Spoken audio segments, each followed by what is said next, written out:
historia, que es uno de los galardones más importantes que concede la Fundación Autor.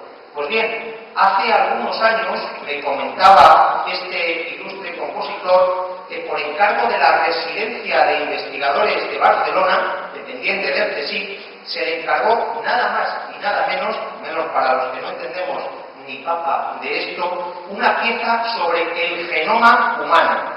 Jean-Joan resolvió el encargo con una pieza para piano titulada Verbum, Genoma y Música, que tenía como punto de partida compositivo la configuración de un gen decisivo para la voz. Más tarde, este compositor siguió trabajando con estas instituciones de investigación y compuso una sinfonía, la Sinfonía Sincrotrón Alba, que fue estrenada hace escasamente 2 años, en el año 2010, para conmemorar la creación del acelerador de partículas de Cerdañola del Vallés. Sin duda, este es un ejemplo de una persona que he tenido ocasión de conocer, en donde la ciencia y la música están absolutamente presentes. En la nueva etapa que estamos tratando de abordar desde la Fundación Autor, creemos necesario impulsar la existencia de foros en los que, como aquí, se dan cita científicos, artistas y músicos. Solo me queda dar la bienvenida finalmente a la Voz de la Ciencia y a los eventos que ya tiene programados en este 2012 y con los que esperamos seguir colaborando. Saludar lógicamente a las instituciones culturales y científicas que están dando soporte y voz a este singular proyecto al que le deseamos el mayor de los éxitos. Muchas gracias y mucha suerte.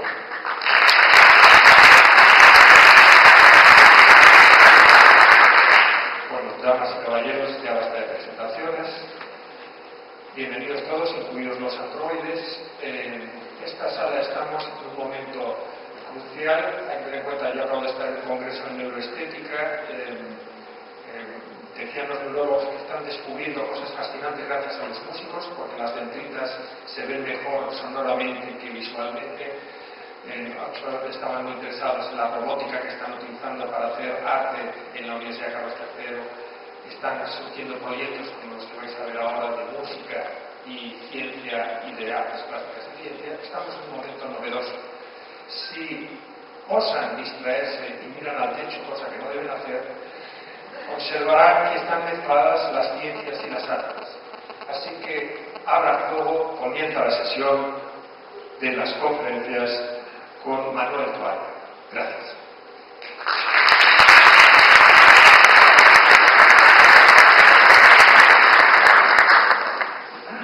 Bueno, pues voy a presentar a una gran persona, a un gran científico, a un gran divulgador de la ciencia, a alguien que no necesita presentación, porque es Manuel Toalla. Pero como hay que presentarle, vamos a presentarle como mejor podamos. Su cargo actual es el director científico de la Ciudad de las Artes y las Ciencias de Valencia. Él ha revolucionado la divulgación científica a través de los museos interactivos. Antes de ser el director del Museo de la Ciencia Príncipe Felipe y director científico de todo el complejo de la Ciudad de las Artes y las Ciencias, también fue director de Cosmocaixa, también fue el principal o uno de los principales promotores de la revista Decana de Divulgación Científica en España, que es muy interesante, fue director de la revista Conocer, él es físico, es experto en astrofísica, en física del cosmos, ha sido meteorólogo, ha sido también famoso y reconocido por todos como el hombre del tiempo en televisión española, es el autor de muchísimos libros de divulgación, de programas de televisión, de programas de radio. Ahora lo podéis escuchar por las mañanas tempranito, porque a la ciencia siempre le dejan esos minutos de un poco, pues o muy pronto, o sea, cuando apenas está saliendo el sol o cuando ya se está poniendo. Pero cuando entra Manuel Toalla en el programa de Este no es un día cualquiera o No es un día cualquiera de Pepa, es que se iluminan las ondas. Cuando él entra, os lo recomiendo los sábados y los domingos, escucharle desde tempranito a partir de las 9, sintonizar Radio Nacional. Y yo quería decir que está considerado efectivamente uno de los grandes divulgadores de la ciencia de España, pero para mí, para nosotros, para Viadodro, es el mejor divulgador de la ciencia en España. Y como todo esto que os he contado ya lo sabíais, os quiero contar alguna cosa que a lo mejor no sabéis. Él, además de ser escritor, de ser divulgador, de ser físico, de ser meteorólogo, de ser director de museos, etcétera, etcétera, él es músico, él es compositor. De hecho, él ha musicado a Miguel Hernández, él ha musicado también pues, a Neruda, ¿verdad, Manuel? Y a otros, y además tiene sus propias composiciones. Y claro, llegaba el momento de que algún grupo de la escena nacional, algún artista de la escena nacional, le musicase a él, porque lo merece. Entonces, Manuel Toalla, lo que hemos hecho, nos ha iluminado con sus teorías, hemos hablado del universo, hemos hablado del cambio climático, hemos hablado de 1000 cosas, y al final, la aportación que ha hecho a la voz de la ciencia es que solo conocemos el 4% de todo lo que existe, y nos va a hablar de qué es eso. Y nosotros hemos musicado pues ese tema. Manuel, muchas gracias por tu colaboración y apoyo y espero que te guste la canción. Con vosotros, Manuel Toalla.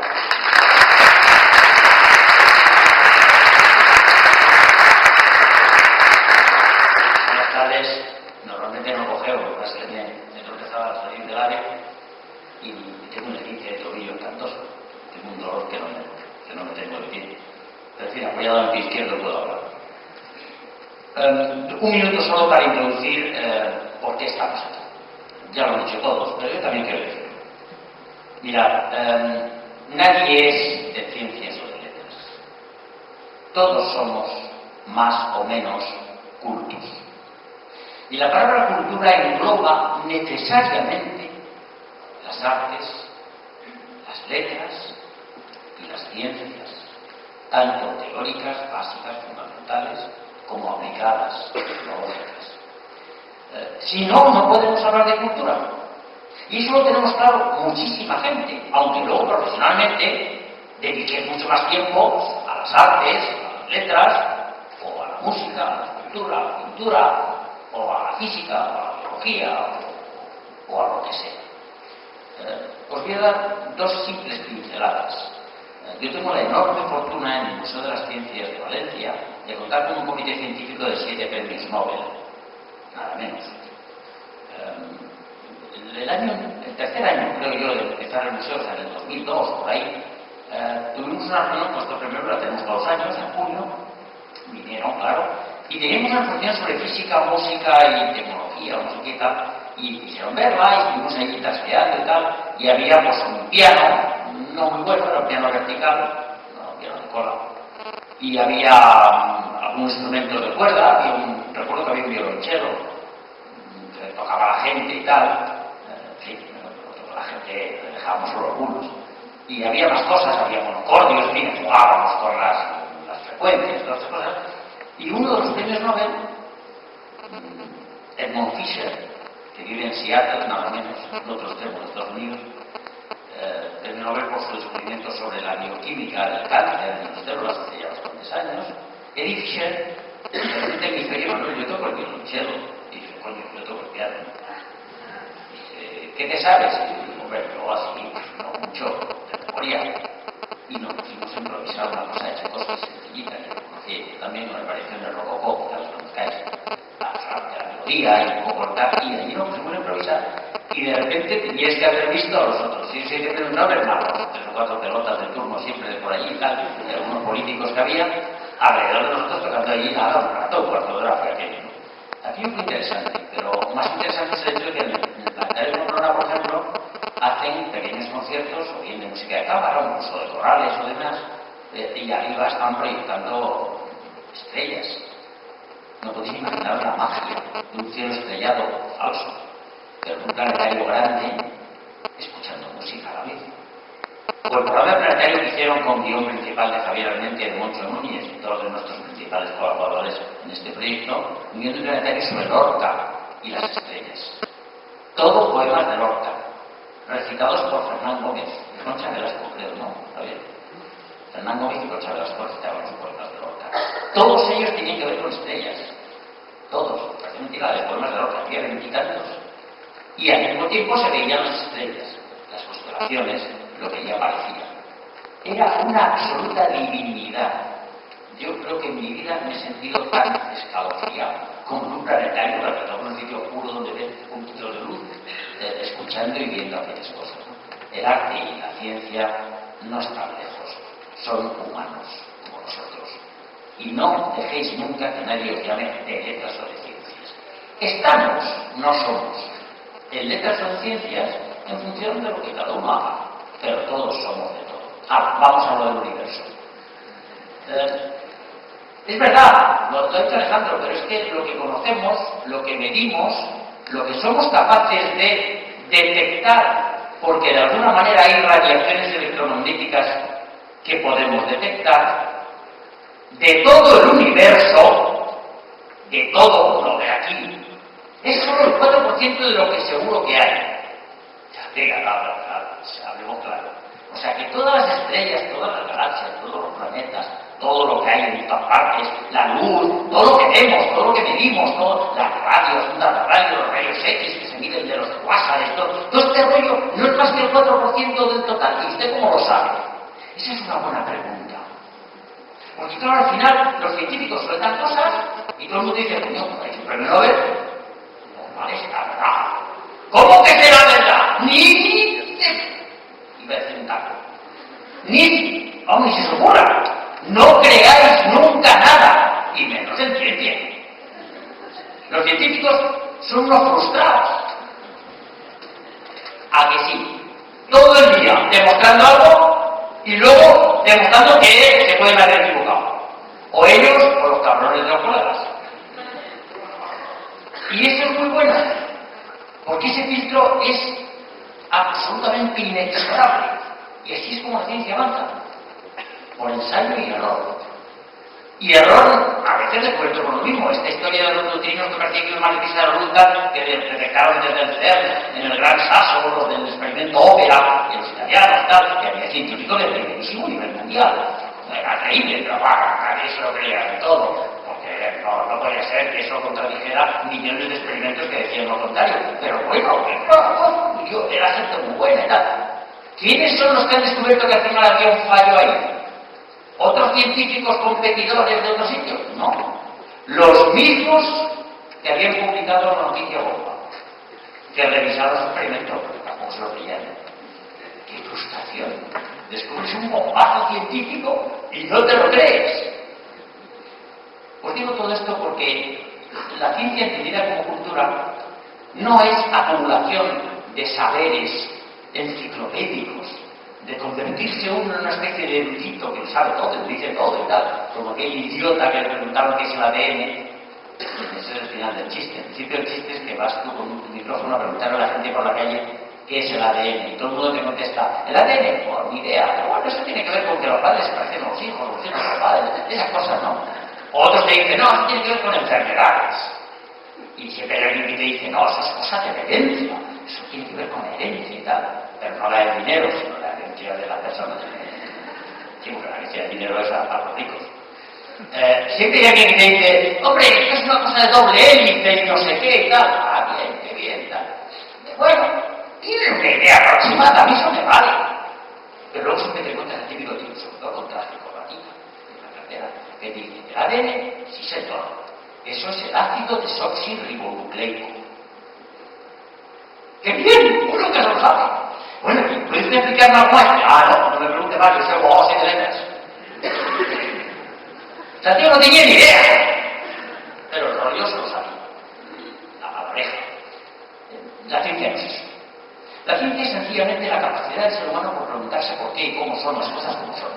Repito, la ciencia es la capacidad que tiene todo ser humano por preguntarse por qué y cómo son las cosas como son. Eso es ciencia. Por tanto, es pregunta. A veces obtenemos respuestas, no las tenemos a medias, las verificamos. Nos sirve para hacer predicciones. Si se cumplen, es buena la teoría. Si no se cumple, pues vaya. Utilizamos después consecuencias de eso a niveles prácticos que nos ayudan a vivir mejor, a vivir más. Ese es el devenir de la historia de la ciencia y de la tecnología en los últimos milenios. Y de repente esto se ha acelerado mucho, con el crecimiento de la población, con el crecimiento de los conocimientos que van acumulándose unos encima de otros, y el edificio de la ciencia hoy, de la ciencia conocida, es inmenso. Eso obliga a creerse muchas cosas. Por ejemplo, si yo digo que la velocidad de la luz es 300.000 kilómetros por segundo, los que sepáis que eso es verdad, porque lo sabéis muchos, lo sabéis sin más. ¿Lo habéis demostrado alguna vez? No. ¿Os habéis preguntado alguna vez cómo demonios se puede saber eso? ¿Cómo se puede saber que la velocidad de la luz es 300.000 kilómetros por segundo? O sea que de aquí a la Luna, la luz tarda un segundo y pico, si está a 380.000 kilómetros en promedio. Y de aquí al Sol, 150 millones de kilómetros dividido por 300.000 son 8 minutillos y pico. O sea que cuando ve ponerse el Sol ya se ha puesto. ¿A que no lo sabías? Eso es lo que tiene el hecho de la velocidad de la luz tan grande y al mismo tiempo tan pequeña a escala cósmica. Pero la velocidad de la luz nos informa de muchas cosas. La luz es una radiación electromagnética en un rango pequeñito de frecuencias, comparado con el enorme rango o espectro de frecuencias electromagnéticas.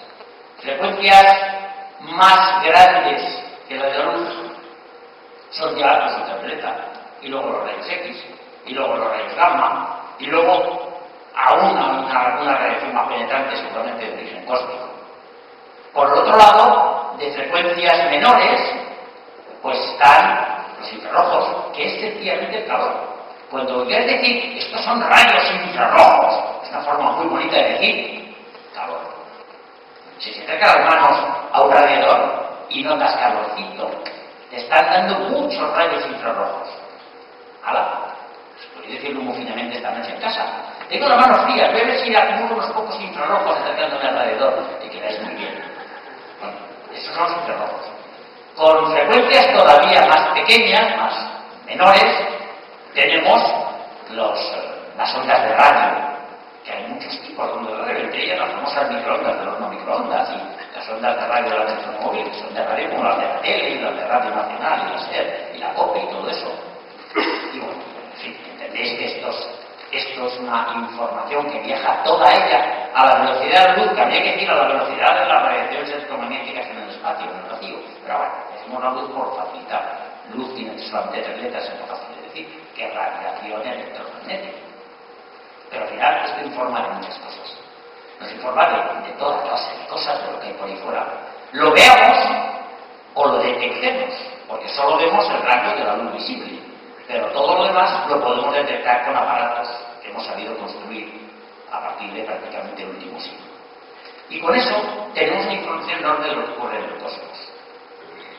En el cosmos ocurren cosas curiosas, pero la más curiosa de todas es que el movimiento de las galaxias unas con otras, atraídas por una atracción puramente gravitatoria, la masa que tiene enorme, no es el que corresponde a lo que aparentemente medimos que es esa masa.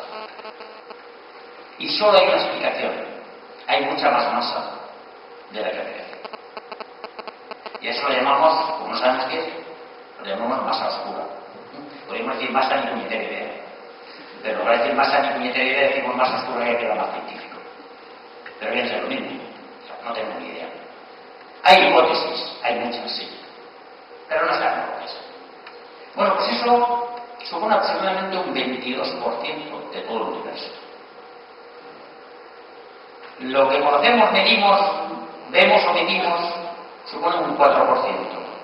Estamos en un 26%.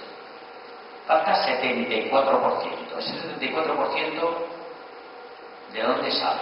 Sale de que en las medidas que hacemos de todo el movimiento del cosmos, de las galaxias, unas alejan unas de otras, la expansión del universo, las cosas que se miden, esto se mide realmente, no son elucubraciones teóricas, de todo eso se deduce que está ocurriendo algo que no debería de ocurrir. Hay una expansión que va más allá de lo que debería de ocurrir por las leyes físicas aplicables a lo que detectamos, masa oscura, masa real, energía visible, energía tal. Y por tanto, a eso otro lo llamamos energía o materia, porque la energía y la materia es lo mismo, que lo dijo Einstein, E igual a mc al cuadrado. Por tanto, si es energía o materia, que no tenemos ni la más remota idea de lo que puede ser. y la llamamos, como antes, energía, no tenemos ningún interés. O dicho en plan fino científico, energía oscura. Y ya está. Y dice, bueno, ¿y qué? ¿Cómo acaba el cuento? Pues no sé, no tengo ni idea. Pero es que no tiene ni idea nadie. Lo divertido del caso es que nadie tiene ni idea. Bueno, pero algo está haciendo, ¿no? Sí, muchas cosas. La primera de todas es intentar averiguar algo que es absolutamente incomprensible. El mundo real, todos nosotros, el mundo, es que yo me muevo mucho, por eso me tropezaba la cadera. El mundo está hecho de cosas, cada vez más pequeñas. Si yo como filósofo griego, hace 2000 y pico años, un tal Demócrito, que se le ocurrió decir, si yo cojo una espada de hierro y la parto en pedacitos, y cada pedacito lo parto en pedacitos más pequeños, ¿no habrá un pedacito último de espada de hierro que ya no pueda partir? Y eso sería como la parte no divisible de la espada de hierro. No divisible en griego es atomein. Tomein es el griego, el verbo.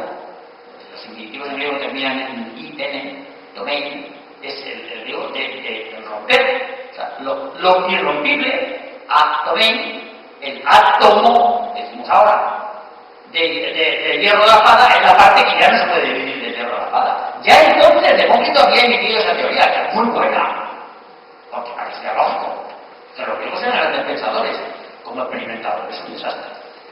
Un desastre. No experimentar, no se hubiera inventado tonterías a los sólidos platónicos y las armonías esferas y las cosas tan bonitas. Pero bueno, eran tíos que buscaban la elegancia, la matemática, la belleza, cultos, artistas. De música no andaba muy allá, que digamos. Pero de estas cosas sí lucrativas sí eran buenos. Bueno, y algunos que sí, pero ya no eran tan griegos, Arquímedes era más experimentador. Bueno, el caso es que la idea es que la materia está compuesta de cosas pequeñas. Y es verdad, fijaros vosotros, un cuerpo humano. El cuerpo es un organismo completo, pero está compuesto de órganos. El cerebro, los pulmones, el estómago, el bazo. Los órganos están compuestos de tejidos. Los tejidos están compuestos de células. Las células están compuestas de membrana, de citoplasma y de núcleo.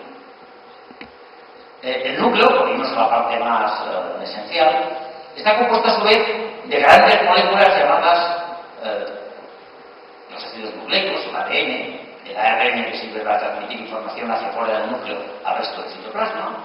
Estos ácidos nucleicos son grandes cadenas de unos pocos átomos diferentes, por tanto están hechos de átomos, todo está hecho de átomos.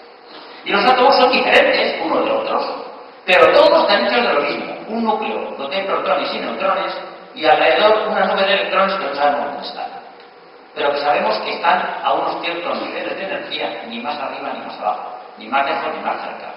No sabemos dónde están exactamente, pero sabemos que no están, que aquí puede estar más que aquí. Eso lo llamamos en mecánica estadística, que es como se llamaba antiguamente la mecánica cuántica, lo llamamos densidad de probabilidad. Es decir, hay una mayor densidad de probabilidad de que esté aquí, pero no sé dónde está. O sea, eso del electrón, que es una bolita que da vueltas alrededor del núcleo, eso es una tontería, no es así. Es otra una palabra muy fea, pero que todo el mundo utiliza con casi ahora, lo de cuántico. El mercado viene de cuánto, que viene de eso, de cosa pequeña, un cuarto, una cantidad. ¿Cuánto es cantidad? Una cantidad mínima. Bueno, a su vez los protones y los neutrones están hechos de quarks. Joder, esto no se va a acabar nunca. Sí, de momento se ha acabado. De momento sabemos que todo está hecho por tanto de quarks. Hay dos, U y D, que significa en inglés up y down. Los ingleses nos la desarrollan mucho el cerebro, los americanos, para decidir el nombre. Arriba y abajo. Qué maldad. Podría haber puesto derecha e izquierda, pero... Entonces, el U y el D son los dos quarks combinados convenientemente, pues UUD o UDD, son el protón, el neutrón y tal. Y eso es, los protones y los neutrones del núcleo, los electrones son, hasta donde sabemos, elementales. Y nos falta partícula, que es una partícula fantasmal llamada neutrino, que interviene en algunas reacciones, sobre todo de descomposición, que llamamos radiactividad. Y el y no aparece por ahí, no tiene masa, viaja a la velocidad de la luz, pero es una partícula elemental que va asociada al electrón. Por tanto, tenemos 2 quarks, neutrino y electrón. 4. Pues las 4 particulillas explicamos todo el mundo. Fantástico. Qué fácil es la física. Y además solo hay 4 fuerzas fundamentales, no 6, ni 6, ni 8, ni 3, 4, otras 4. Hay 2 de ellas a nivel del núcleo atómico. Una fuerza nuclear, pues del núcleo atómico fuerte, una fuerza nuclear fuerte, que es la que hace que estén juntos los quarks dentro del protón y del neutrón. Y que es más fuerte que la fuerza electromagnética, y por eso los protones están juntos en el núcleo y no se pegan, porque están cargados positivamente y deberían de alejarse. No se alejan porque es más fuerte la atracción nuclear, 100 veces más fuerte más o menos. Y luego hay una fuerza nuclear débil, que es la que interviene en algunas reacciones donde, cuando se rompe el núcleo, aparecen por ahí por neutrinos, electrones y otras cosas. Y luego hay 2 fuerzas a niveles infinitos, a escala universal, que son por una parte la gravitación, que conocéis bien, que Newton descubrió cuando se dice que le caía la manzana, lo de la manzana de Newton se dice que mentira, es una leyenda que se inventó Voltaire, mejor dicho, se lo inventó Samanti, que era una tía listísima, sabía mucha más física que Voltaire, que no tenía ni idea pobre, pero sí, traducía mucho a Newton, y él estaba fascinado por los escritos de Newton, y por eso en los cuentos filosóficos de Voltaire hay cosas muy divertidas, ¿no? El Pantagruel y Gargantúa, o el cuento de Micromegas, que era un gigante que viajaba a ojos de las ondas gravitatorias viniendo de la estrella Sirio. Coño, ¿qué imaginación tenía el Voltaire? No, es que tenía una amante muy culta que sabía mucho de física. Le había traducido las obras de Newton al francés, porque Newton, como sabéis, escribía en latín, que principia matemática, filosofía y naturales. Bueno, esta es una anécdota paralela. Lo importante de todo esto es que al final, tenemos 4 fuerzas fundamentales: la gravitación, las 2 fuerzas nucleares, falta la cuarta. La cuarta es la electromagnética. Ese espectro electromagnético que os hablaba antes, de las ondas de radio, las ondas gamma, las ondas de calor, todo eso es una fuerza que se transmite y por tanto es la cuarta fuerza universal. Gravitación y electromagnetismo son fuerzas que tienen alcance infinito. En cambio, las fuerzas nucleares fuerte y débil tienen alcance limitado al núcleo. ¿Por qué? Pues porque cuanto más se aleja una partícula que está asociada a otra partícula por la fuerza nuclear fuerte, más difícil es que se separen. Es como si, conforme tiras, más difícil es que se separen, como si te unidas por un muelle muy fuerte. En cambio, cuando están muy juntas, la atracción es muy pequeñita. No hay que hacer ninguna fuerza para que estén juntas. Por tanto, la atracción es hacia adentro, no para separarse. Esto es bastante curioso. ¿Por qué os cuento esto? Porque ya está, con eso aplicamos toda la física. 4 partículas elementales, 4 fuerzas fundamentales, y luego eso es el 4% de lo que sabemos que hay. El resto no sabemos, la masa oscura y la materia oscura. La energía oscura y la materia oscura. Pero no se contaba lo bueno. Es que esas cosas que ocurren en los quarks, en los electrones, fuerza nuclear fuerte y débil, todas estas cosas y tal, en el mundo de las partículas elementales, en el mundo cuántico, se rigen por unas leyes físicas muy bien conocidas que aplicamos constantemente en la pantalla de plasma, en muchos instrumentos electrónicos ahora modernos, en estos ordenadores y tal, que son las leyes de la física cuántica, la mecánica cuántica, como le llaman los americanos.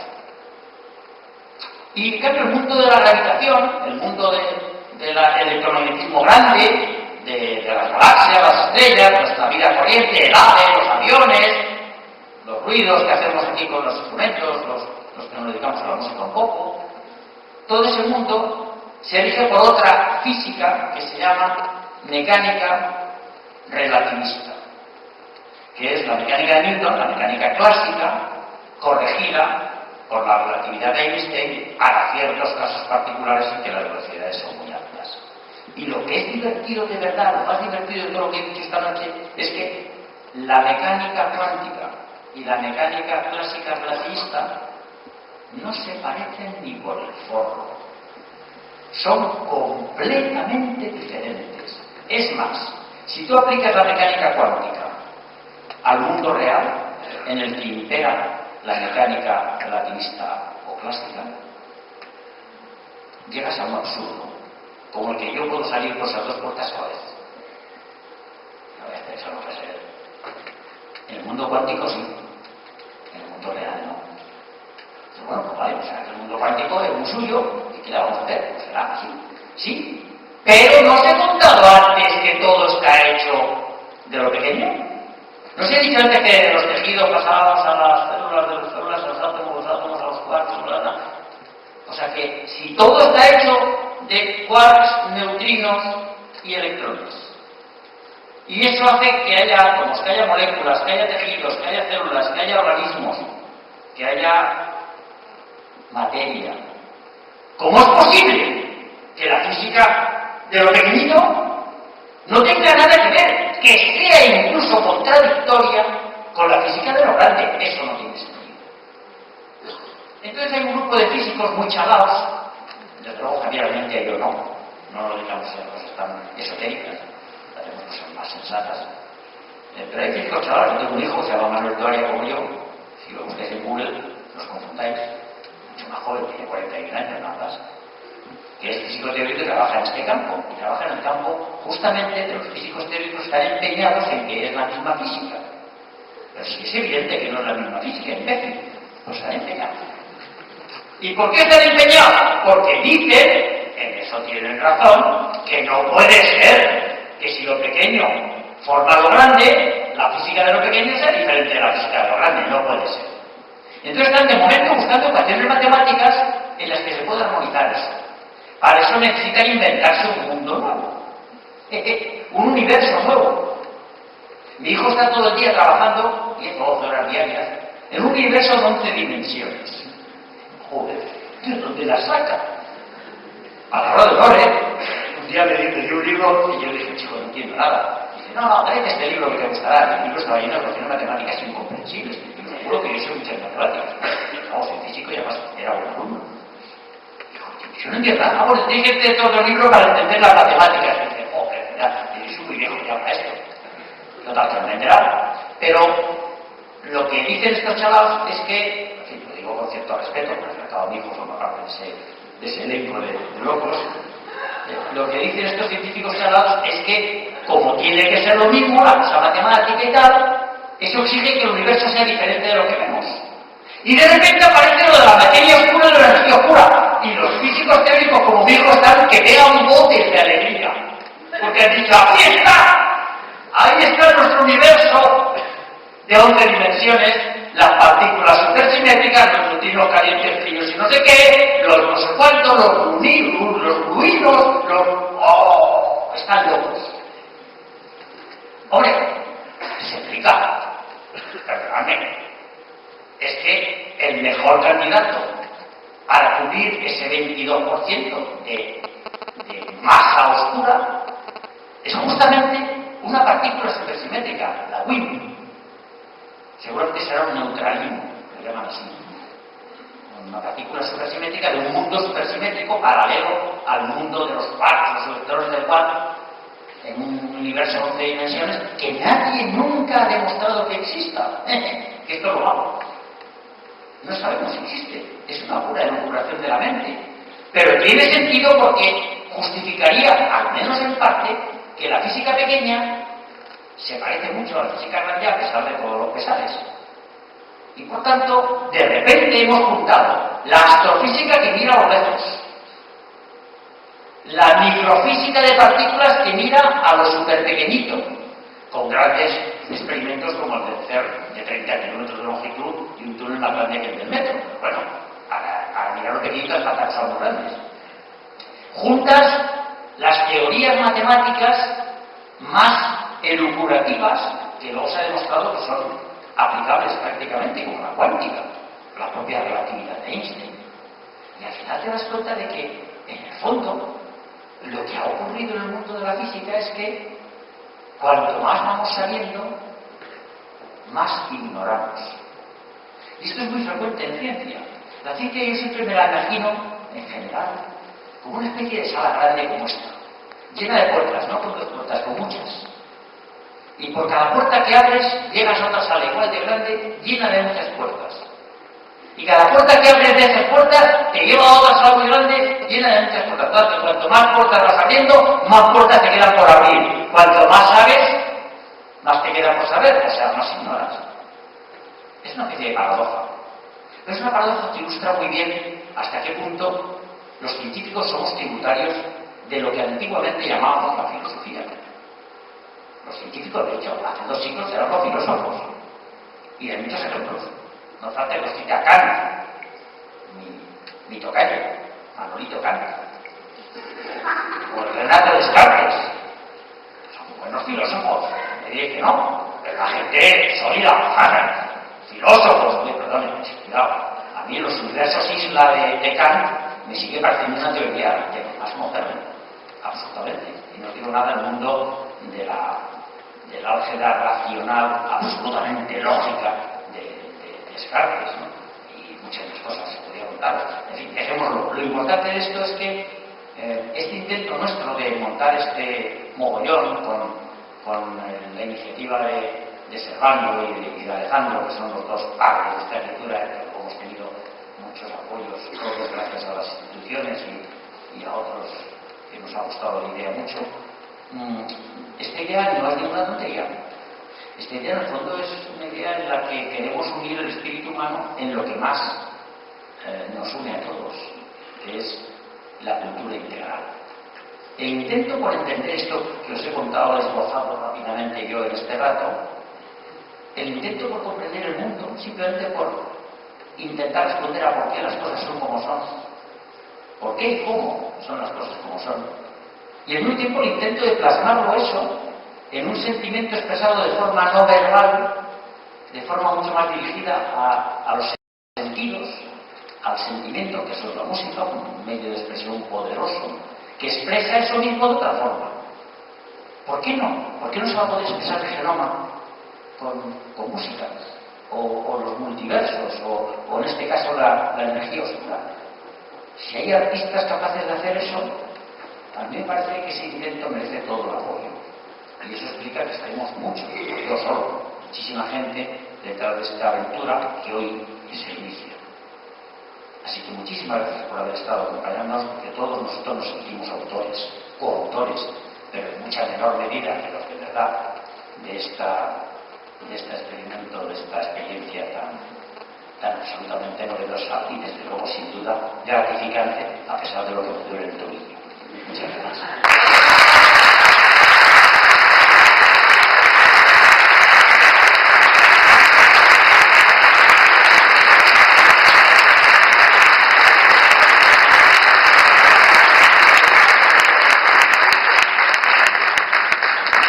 Vamos a dar paso a un turno de preguntas, 3-4 preguntas sobre la materia oscura, a ver qué personas quieren preguntar. Me parece que Servando tenía una pregunta.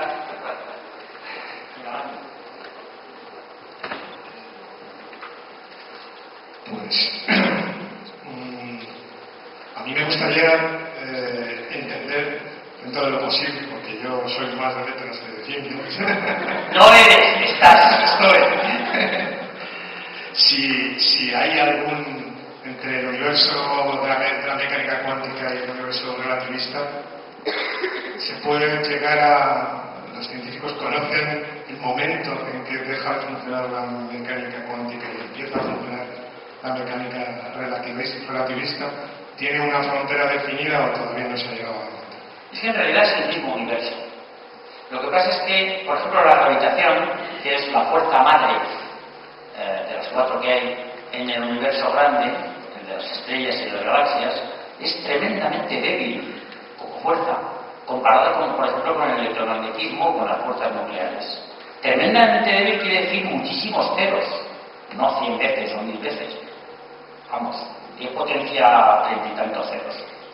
Esto significa que, claro, cuando tú te vas a distancias muy pequeñas y masas realmente ridículamente pequeñas, comparadas con las masas habituales de la vida cotidiana, la gravitación es como si no existiera. Pero tienes que considerarla, está ahí, aunque tengan un factor de 0,0000 montones de ceros y un 1 al final. Entonces eso complica mucho las cosas, porque el universo no es otro universo, es el mismo. Lo que pasa es que a partir de ciertos tamaños, a partir del núcleo del átomo prácticamente, Bueno, si quieres te doy tamaños reales, físicos. Vamos a ver, un átomo mide, es muy fácil de acordarse, eso es un truco mnemotécnico. Los divulgadores tenemos que tener muchos trucos, porque si no nos acordaríamos de las cosas. El truco para el tamaño de un átomo es la cosa más fácil de acordarse. Átomo empieza por A, ¿no? Bueno, pues hay una unidad de medida de longitud antigua, ya no se utiliza, es ilegal, entre comillas.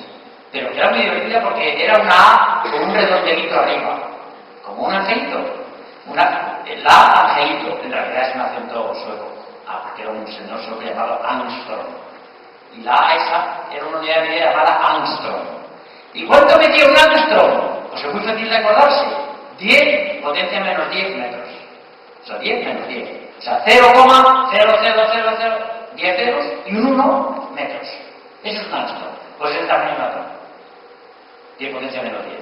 El núcleo del átomo, pues una potencia más, 10 potencia menos 11. ¿Eso cuánto es en metros? Pues 10 potencia menos 3 es un milímetro. 10 potencia menos 3, menos 6, un micrómetro. 10 potencia menos 9, un nanómetro. Pues una décima de nanómetro. Y el núcleo, una centésima de nanómetro. A partir de ahí ya empiezan los jaleillos cuánticos a tener mucho predominio, porque a partir de ahí prácticamente la gravitación es como si no estuviera. Y de hecho, eso complica mucho las cosas, porque en cambio tienen mucha importancia otras cosas raras, como justamente la ley de la cuántica, que sabemos utilizar. Pero no hay un límite preciso, no es que el universo empiece aquí y acabe aquí.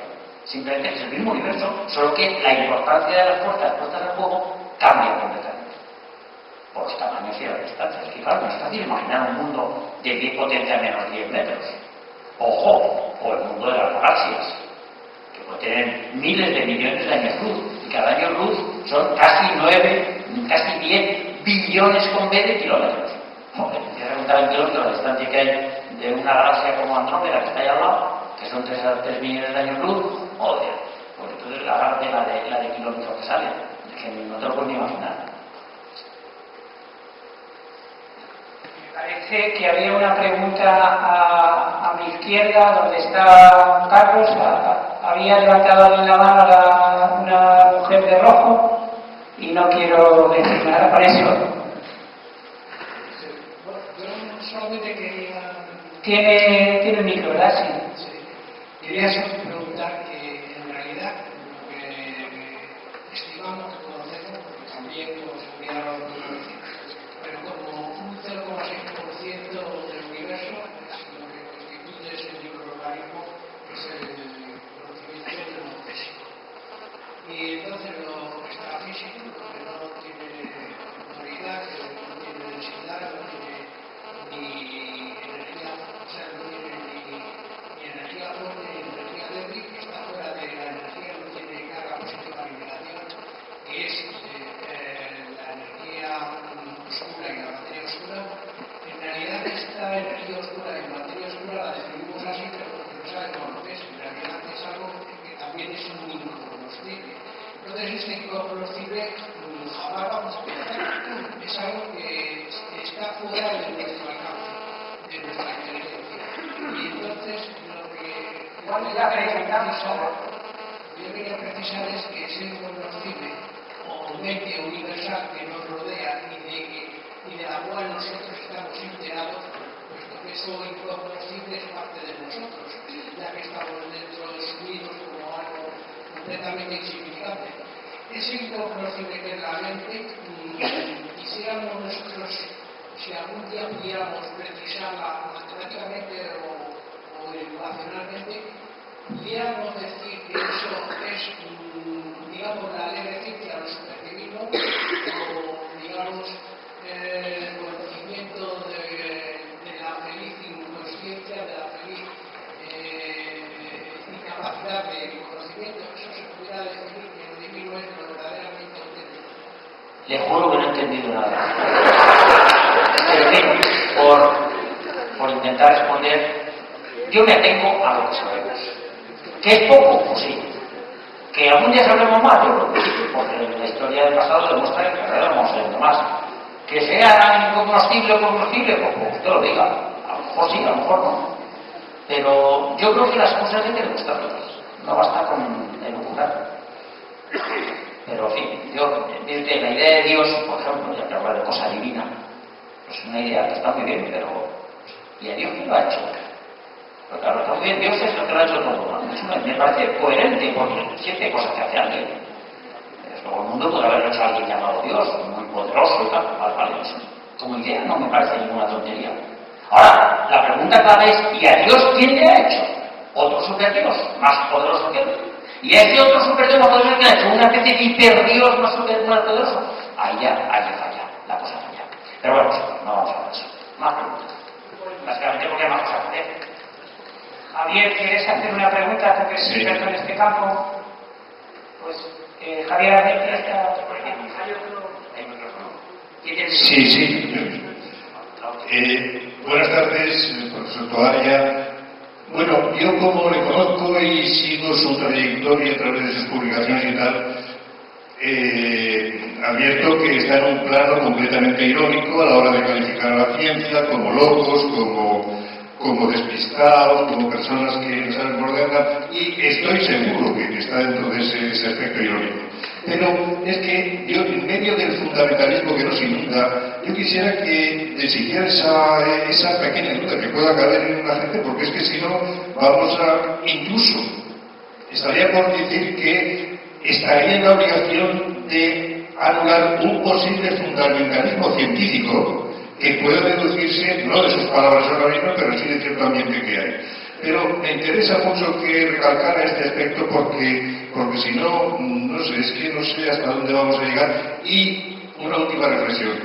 Me extraña muchísimo que la sección de filosofía del Ateneo haya cogido con tanto apasionamiento y con tanto personal que veo aquí reunido algo realmente científico. Me ha admirado. La filosofía en este momento está con un mosqueo, permítaseme la expresión, con un mosqueo en relación con la ciencia, que es que no hay por dónde vislumbrar un poco, deshacer este entorno. Gracias.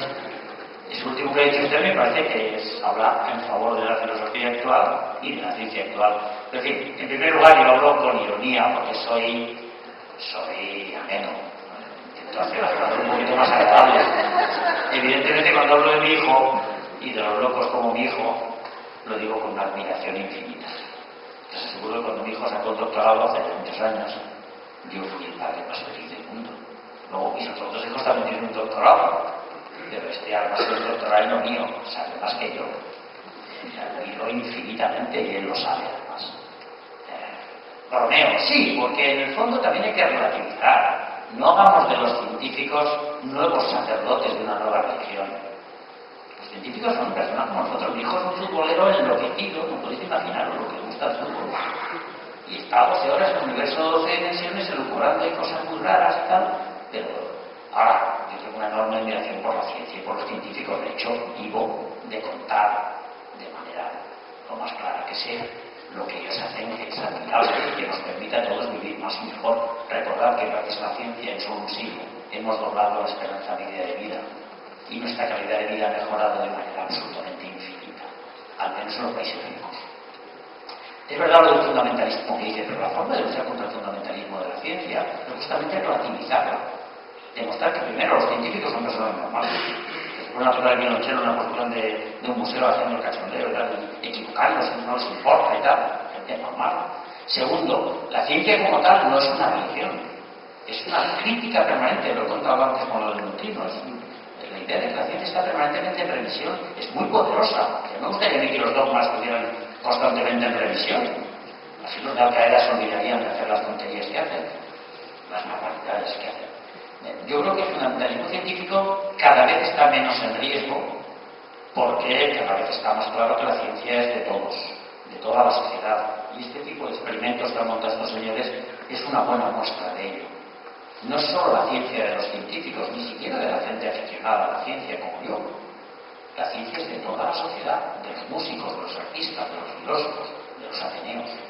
Y por eso ha recibido este proyecto, yo creo, tantos apoyos institucionales de instituciones regidas por personas sin duda inteligentes. Y lo digo sin ninguna afán de hacer una pelota a nadie, sino simplemente porque me parece que si no, no estaríamos ahí todos los que estamos, ni todos los que no han podido venir. No has citado a Elena Rodríguez, citado, la directora del Museo de la Ciencia de Valladolid. que para hacer un homenaje a un amigo nuestro, cuando lo jubilaron de la Casa de las Ciencias y tal, para dirigir el Museo Nacional de Ciencia y Tecnología, pues a ella y a mí, que tocamos el piano, se nos ocurrió mejor idea que hacer una gansada y tocar el piano juntos. Bueno, tocamos cosas serias, pero luego nos pusimos con una guitarra a hacer una especie de copla, pero cambiando la letra, adecuándola para nuestro amigo Monchi, no sé qué. Yo tocaba la guitarra y aquí tíos, ahí delante del micrófono, hicimos el ridículo y el ganso, lo que nos dio la gana, y fue la cosa más emocionante que yo creo que hemos hecho en mi vida. Y éramos dos científicos, como sería, es catedrática de astrofísica, toca el piano evidentemente, es una cosa de Debussy, vamos, endemoniada, y las otras cositas más breves, pero también muy sentidas, pero luego cogemos la guitarra y hicimos el ganso. Esta es la mejor forma de demostrar que la cultura la compartimos todos y que incluye la ciencia, pues naturalmente, y este es un buen intento de demostrarlo. Muchísimas gracias.